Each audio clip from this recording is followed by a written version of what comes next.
अस्सलामुअलैकुम।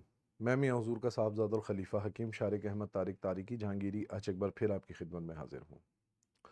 आज का जो हमारा टॉपिक है वो हर ख़ास और आम के लिए है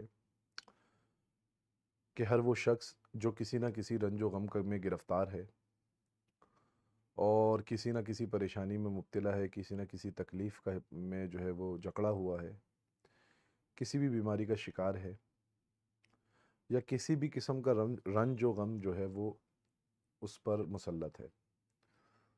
तो ऐसा कोई भी शख्स हो, उसको चाहिए कि वो रोज़ाना की बुनियाद पर सुबहान अल्लाहि व बिहम्दिही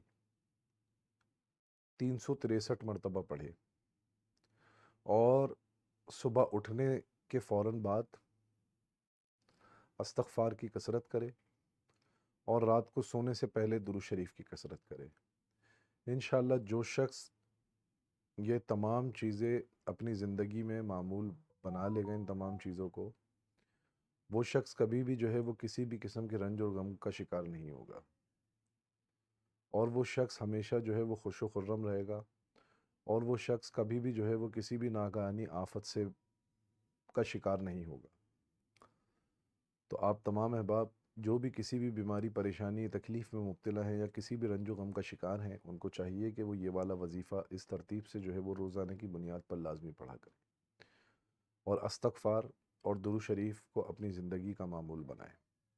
अपनी दुआओं में मुझे याद रखें। जज़ाकल्लाहु खैरा। अस्सलामु अलैकुम व रहमतुल्लाह।